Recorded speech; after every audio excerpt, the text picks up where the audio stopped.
Hello, everyone, and welcome. Thank you for joining us for today's webinar, What are PFAS and how are they analyzed? This session is the first in a three-part series led by Matt James, and we're excited to kick things off with you. My name is Alex Nase from MacMod Analytical, and I'll be your moderator for today. Before we dive in, just a few quick notes. If you have any questions during the presentation, please type them into the question box and include your name and company. We'll get to as many questions as possible during the Q&A at the end of the session, but for any we don't get to, by including your name and company, we'll be able to make sure we get back to you.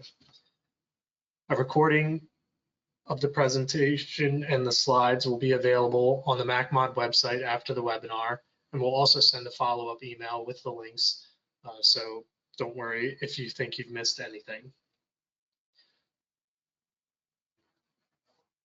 For those who are unfamiliar with MacMod, we are a chromatography-focused company dedicated to helping scientists solve their toughest separation challenges.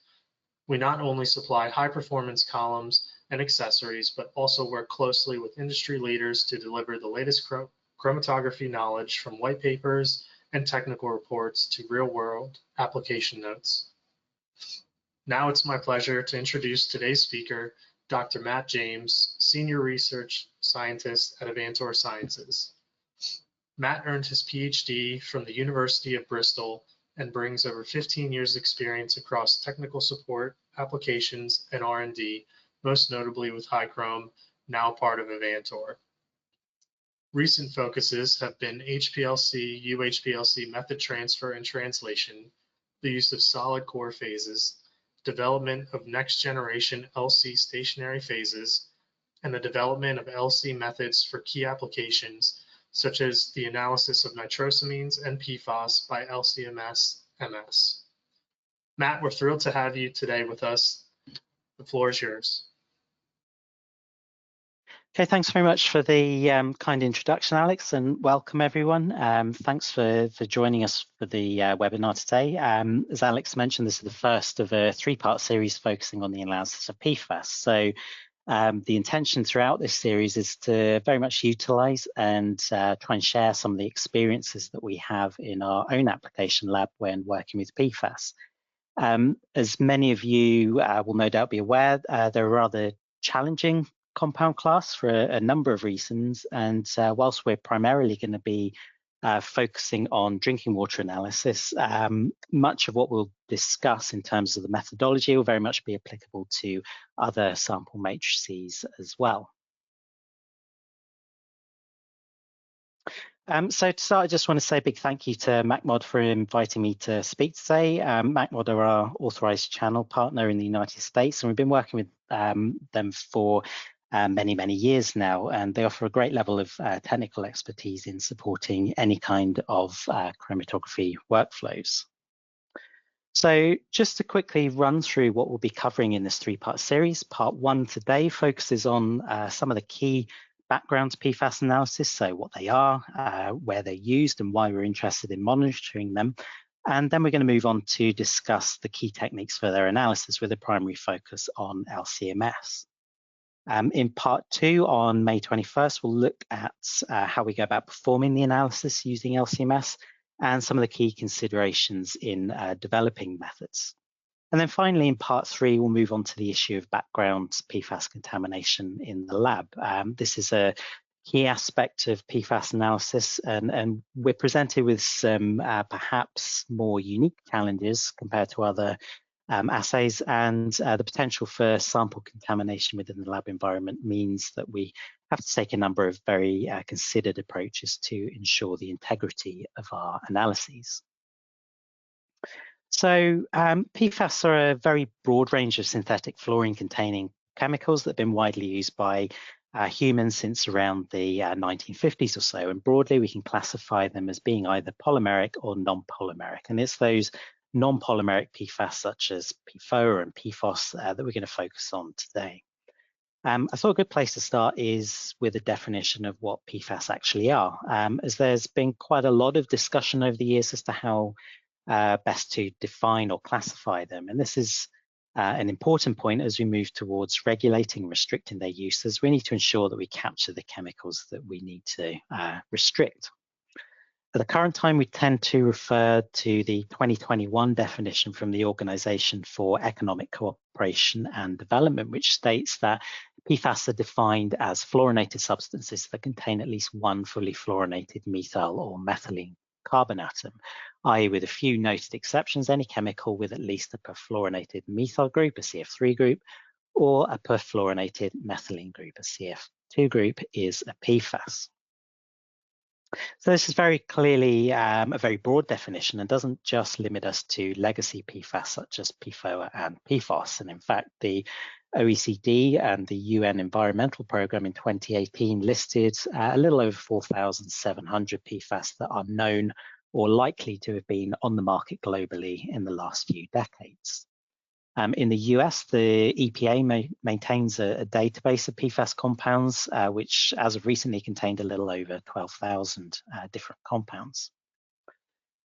Recently, a broad analysis of the PubChem database actually identified over 6 million entries that meet this OECD classification for PFAS. So all this means for our analysis is that potentially we have a monumental number of potential target analytes. And this definition will also be impactful when it comes to restricting PFAS. So for example, there are many pharmaceutical active ingredients that would fall within the scope of this definition that clearly we may want to avoid restricting. So the reason for their widespread use is that they possess a wide range of highly useful properties, such as their low friction, stain and water repellency, and due to the immense sort of strength of the carbon-fluorine bond, they have exceptional chemical and thermal stability. So they found widespread use in a vast array of manufacturing processes and products. And to give a few examples here, and this is by no means an exhaustive list, their use as in waterproof fabrics, as stain repellents for carpets and upholstery. They've been extensively used in non-stick cookware and food contact materials. And aqueous film-forming foams or firefighting foams have also received a lot of attention, as these can result in the direct deposition of large quantities of PFAS directly into the environment. And they also can be found in various personal care products, and are used in various manufacturing processes as well. Now, the key issue with PFAS is that once they've been used, they typically find their way into the environment, and those useful properties then become a concern as they're very resistant to degradation, and so they persist for extended periods of time. They can also be highly mobile and have a tendency to bioaccumulate and have been linked with various adverse health effects with long-term exposure. So the widespread presence in the environment and this potential toxicity is really why we're concerned with monitoring them in various environments and matrices.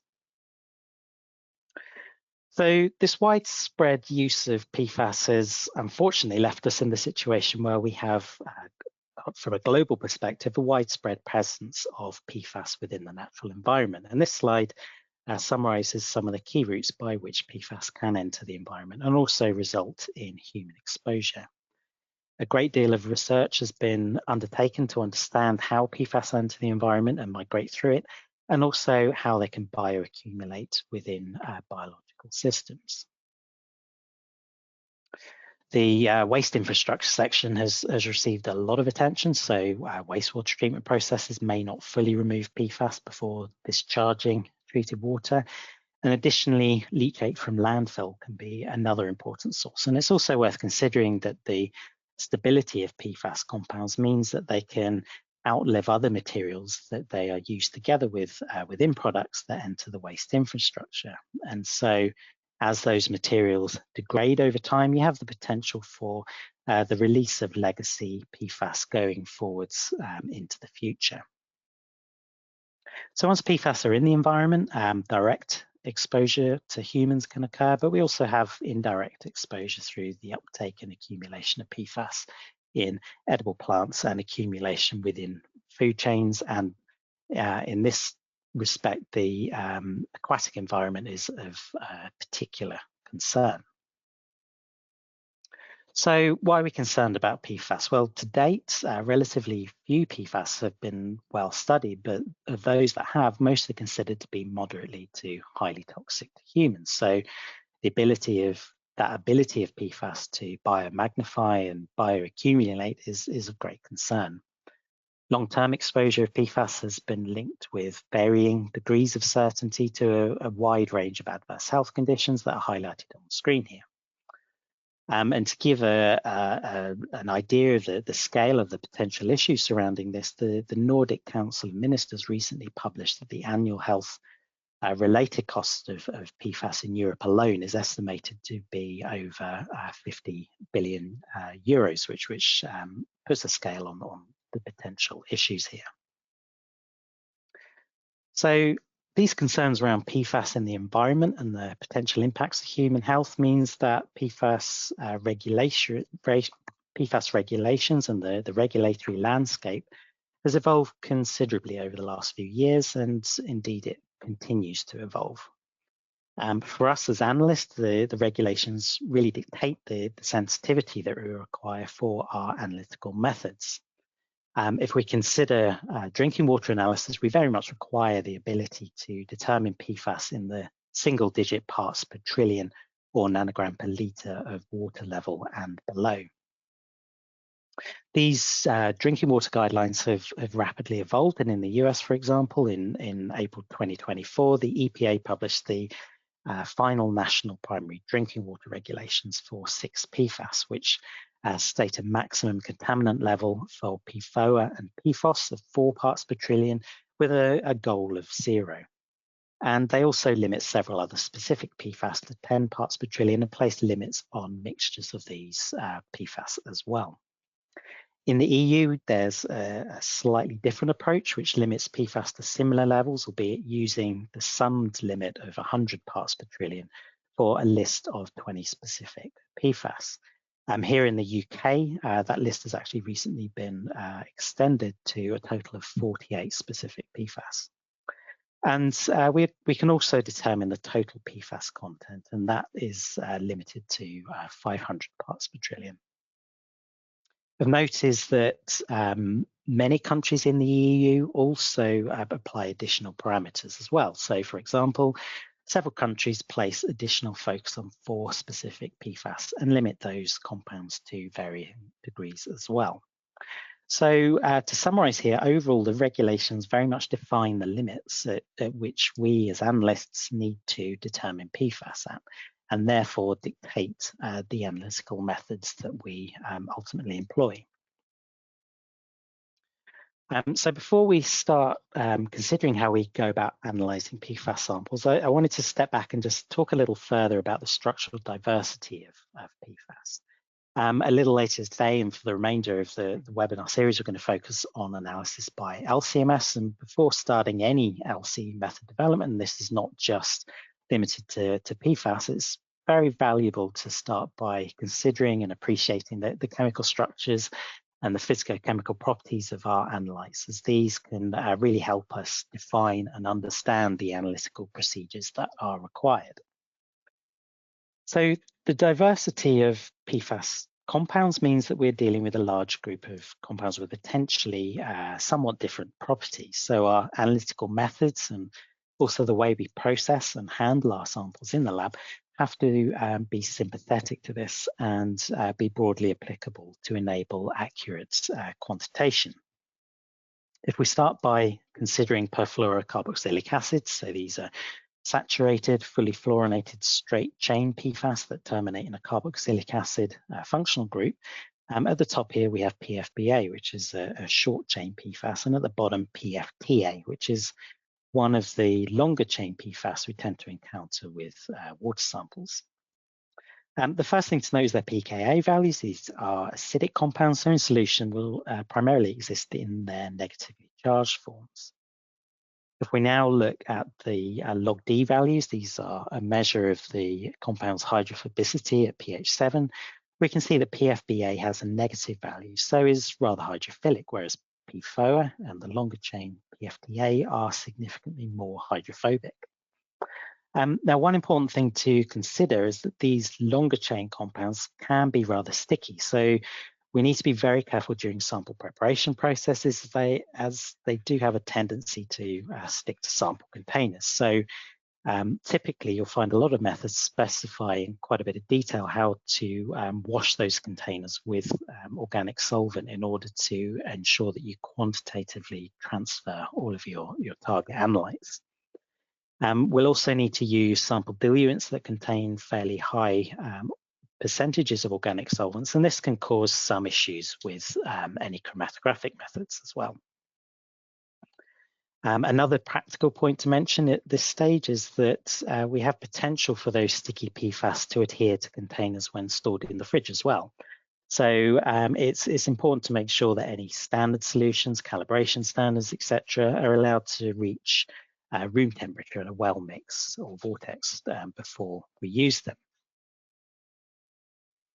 If we now move on to consider some of the structural diversity beyond the carboxylic acids, we can begin to understand some of the different structural modifications that have been employed in the manufacture of PFAS and how this affects their properties. So if we look at the C8 group as an example, so those PFAS containing a C8 carbon backbone, we can have two of the key legacy PFAS, PFOA and PFOS. We can see here that substituting that carboxylic acid with a sulfonic acid group significantly increases the hydrophobicity. And of course, the sulfonic acid equivalents can also be present for some of those longer chain PFAS as well. Over time, many manufacturers of PFAS have moved away from these legacy compounds and introduced compounds such as fluorotelemers, where some of the carbon-fluorine bonds are replaced by carbon-hydrogen bonds, and this has the impact of reducing the compound's hydrophobicity. We also have a great number of additional head groups that have been utilized, some of which are shown here, and we can see in many cases these become more hydrophobic. So for PFOSA and N-methylphosa at the top there, we have pKs around 3.5 or so, which will actually so these compounds will actually be neutral under acidic conditions. If we consider liquid chromatography as an example, we need to use mobile phase pHs closer to neutral to reduce the hydrophobicity of these compounds. So for that reason, you'll find many PFAS chromatography methods that you will see will tend to use 5 to 20 millimolar ammonium acetate with no pH adjustment, which in the mobile phase, which has a pH of around about 6 or so. And here the majority of our analytes will therefore be in that negatively charged state. So these compounds on the screen are specified in one of the EPA methods for water analysis. And you can see that this method, which analyzes just 40 of those thousands of potential PFAS compounds, needs to provide good coverage for a wide range of physicochemical properties. So really the takeaway message for the last couple of slides from a practical perspective is really that it's important to always consider that we're working with a broad class of compounds. We're not just looking at one or two closely related ones. So every step of our analytical approach that we employ, whether that be sample preparation or extraction steps or liquid chromatography, needs to be paid careful attention to ensure that we have good quantitative performance for a wide range of PFAS compounds. Moving on to analytical techniques, potentially we have several approaches that we can look to use for PFAS analysis.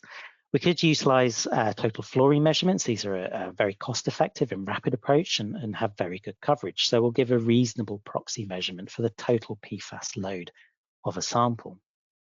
However, this approach somewhat lacks specificity. If we imagine the blue circle here is the total PFAS content we're measuring, well, this is actually made up of a lot of different PFAS components. And what we want to do is to obtain information for those individual components. So, for example, using this approach, we wouldn't be able to obtain those specific values required for the likes of PFOS and PFOA. So instead, we typically look towards mass spectrometry, which when coupled with liquid chromatography is highly selective and can reach the very low level sensitivities that we require. And we can look to employ targeted mass spec using a triple quadrupole instrument, which is the technique we're going to focus on later in this series. Here we target a known subset of compounds that we suspect are present in our samples, and this approach tends to be, we find, the most widely employed in more routine monitoring settings. This approach does require the use of analytical standards. This is one potential issue with PFAS analysis, as these are not always, these standards are not always readily available. We can also look to employ high-resolution mass spec, and using mass spec libraries, we can target a wider range of known compounds that may be present. And we can also use this approach to identify features in the data that correspond to unknown PFAS compounds, thereby further increasing coverage of the sample.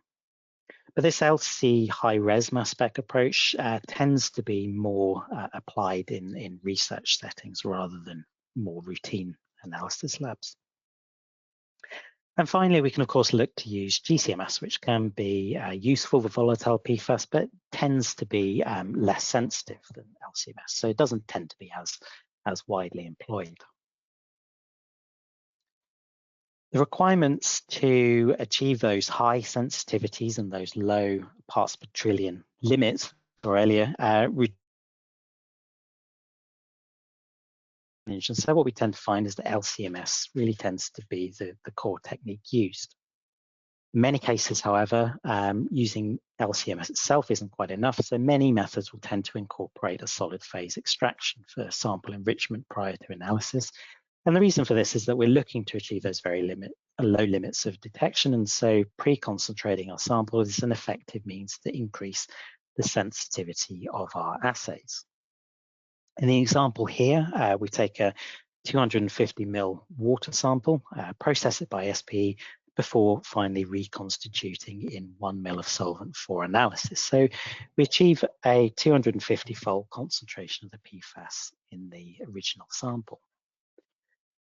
Various SPE sorbents tend to be utilized. So again, with reference to water analysis, looking here at 3 of the US EPA methods. In method 537.1, a reversed phase polystyrene divinyl benzene material is used, whereas in EPA 533 and 1633, both of these use a weak cation exchange phase. In the case of EPA 1633, this method has a much broader applicability to aqueous samples, so also includes wastewater samples, groundwater and leachate samples, and it can also be applied to solid sediments and marine biological tissues as well.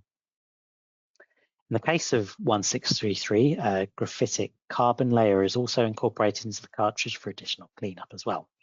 Now, the key thing to consider when selecting an SPE sorbent, really, I would say, is whether you're interested in analyzing short-chain PFAS, that is, PFAS containing typically below 4 carbon atoms in its backbone. These short-chain compounds generally won't be retained well on the polystyrene divinyl benzene phases and will therefore require the anion exchange phase, the wax phase, to ensure that they are adequately retained.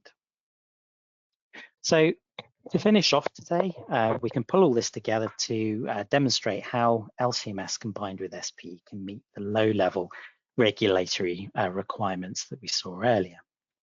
With LCMS analysis of PFAS, we have a variety of technologies that can be applied, but as we said earlier, perhaps the most common and the one that we'll focus on in the next 2 webinars is the triple quadrupole spectrometer.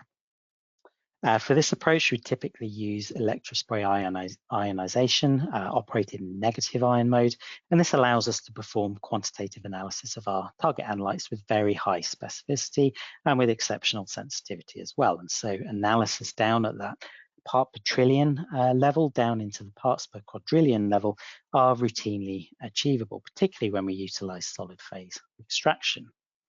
In this example, we used an SPE approach outlined previously. So we load that 250 ml water sample onto an SPE cartridge, then elute with an organic solvent, and then we blow down that solvent to remove it and reconstitute in 1 ml of diluent. So here we achieve that 250-fold concentration of our sample before we even inject it onto our LCMS system. And this data here sort of gives an example of some of the low-level detection that we can look to achieve.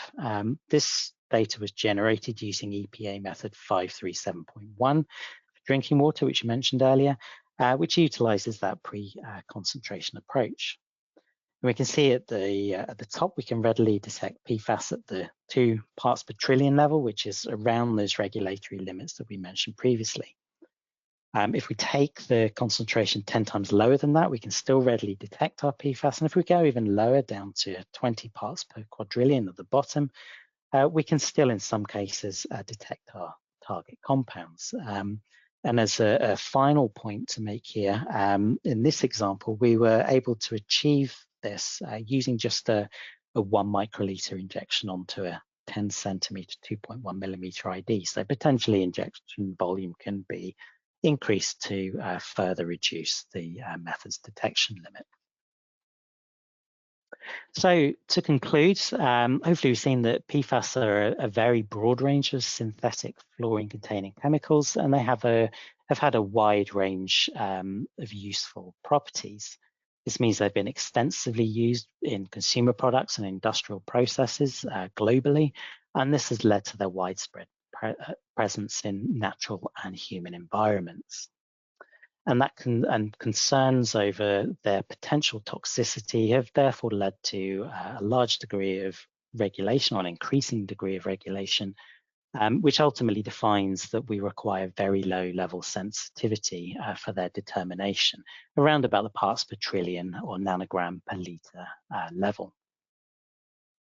We've also seen what LCMS tends to be, I would say, the most widely utilized technique for PFAS analysis, and we have several different options that we can look to apply there. But sample pre-concentration using SPE combined with LCMS does provide a very powerful approach to achieve even lower detection limits. Finally, I just want to draw your attention to a few resources, a few application notes on some of those EPA methods that we saw earlier, along with a technical note which details the use of the PFAS delay column, which is an essential part of PFAS analysis, which we'll go on to discuss in part 2 and 3 of this webinar series. So finally, I hope the information in this webinar has been useful, and I just want to say once again a big thank you for your attention today, and I will be happy to move on and answer any questions. Thank you very much. Thank you so much, Matt. I mean, that was a great presentation. We'll now, as Matt said, transition to the Q&A portion of today's session. Just a quick reminder, you can still submit your questions in the questions box. Try to include your name and company so that if we don't get to your question, we can make sure that we follow up with you after the webinar. And so we will hop right in. So the first question, Matt, is with regards to chain length, which PFAS are more harmful, the shorter or longer chains? That's a good question, and to be honest, I'm not sure what the correct answer for that is. I believe that ultimately when the concerns over some of the sort of mid-chain lengths like PFOA and PFOS sort of first came to light, a lot of the PFAS manufacturers moved towards these other sort of perhaps more labile compounds, the shorter chain ones, in the belief that they were less toxic, but I honestly don't know for sure whether that is the true case. I'm afraid I can't really sort of expand on that anymore, I'm afraid. Okay. Next question. What's the typical method for total fluorine and total organic fluorine? Again, it's not techniques that we've typically used before, so I'm afraid I'm not too familiar with those techniques, but I can certainly look into that and provide an answer offline. I think would probably be the best approach for that question. Okay. When you use SPE to concentrate the analytes, how can you make sure the integrity of the analytes, to maintain the integrity of the analytes before and after SPE? So one of the key things is, I would say, utilizing the appropriate internal standards to ensure the accurate quantitation. We also, and you'll find a lot of the methods specify this, we have to be fairly rigorous in the standards that we run alongside our samples. So for example, some of the EPA methods, you typically run a calibration check every sort of 10 samples or so, I think it is, at various levels as well, to ensure that the calibration curves you're quantifying against are robust on that particular day. I would say also just a lot of testing as well to make sure that you aren't introducing backgrounds PFAS into your samples is a big factor. We'll talk about that a lot in part 2 and 3 of the series. And in order to sort of have faith in the analysis you're doing as well, typically we prepare a lot of laboratory reagent blanks as well to monitor the background and ensure the integrity of our analysis. So yeah, I hope that sort of answers that question somewhat. Okay. Next question.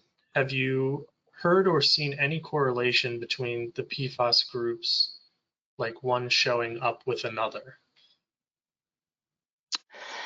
I would say that there are several which we tend to see more frequently than others. Obviously, the PFOA and PFOS I've found crop up quite frequently, often together as well.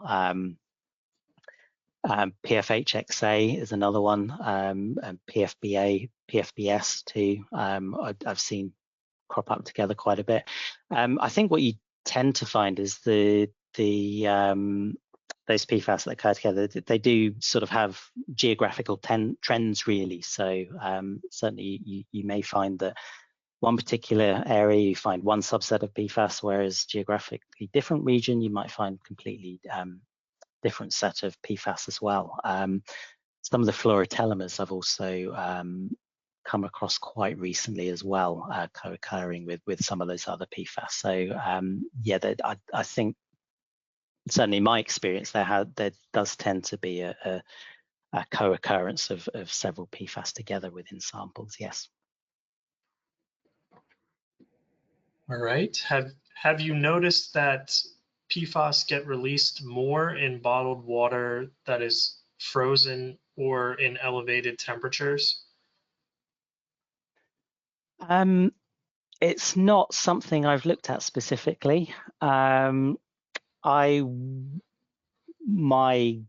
gut feeling would be that if there was PFAS within a bottle of water, if it was frozen, you would be more likely that PFAS would drop out of solution and perhaps adhere to the bottle itself, and then warming it could potentially then release the PFAS again. But yeah, again, it's quite an interesting question, really, and obviously very topical. So yeah, it'd be an interesting one to look at, I think, for sure. But I'm not aware of any studies that have specifically looked at that question. All right. Well, unfortunately, that's all the time we have for questions today. If we didn't get to your question, don't worry. We will follow up with you by email. We will also send an email with a recording of the presentation as well as the slides within about a week or so. Also in that email, we will have links to register for parts 2 and 3 of the PFAS series. Part 2 will be analytical challenges in developing LCMS methods for PFAS, and that will be on May 21st. And part 3 will be tackling and controlling background laboratory PFAS, and that is scheduled for June 26th. Thank you again for joining us today, and a big thank you to Matt for kicking off the series. We hope to see you next month, and until then, have a great rest of your day.